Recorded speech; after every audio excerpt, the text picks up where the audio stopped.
Hey guys, welcome back to another video. Today we're going to be talking about the best characters to rank climb with.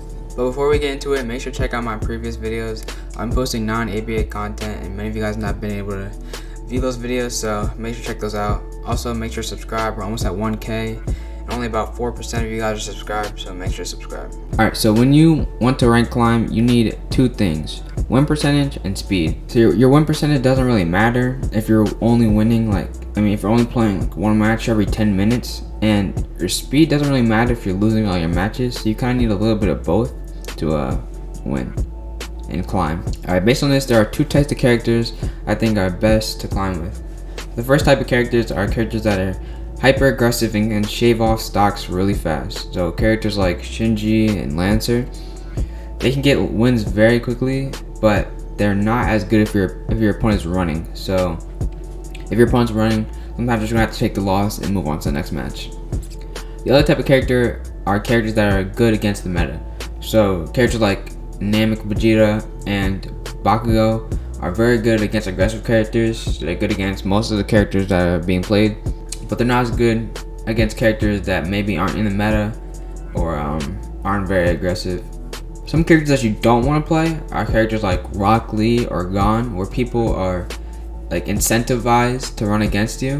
And you don't want to play characters like All Might or Itachi, where you really want to run away against your opponent. Alright guys, I did a little bit of math to kind of help explain what I was thinking when I was making this video.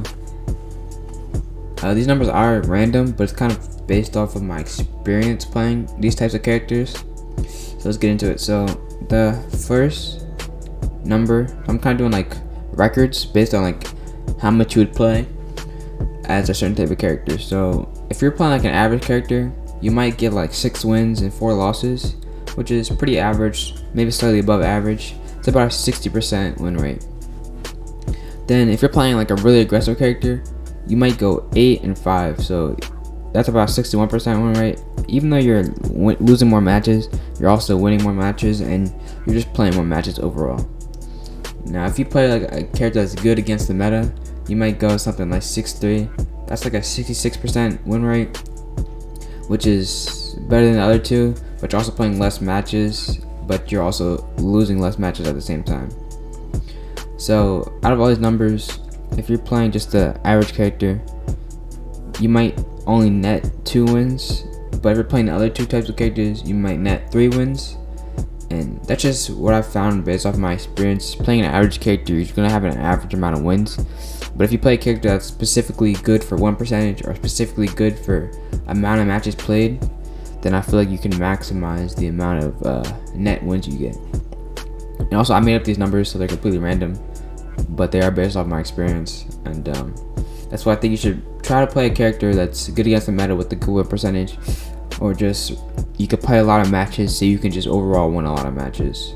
And yeah, that's gonna do it for this video. Make sure to like, subscribe, check out my previous videos, and yeah, I'll see you in the next one.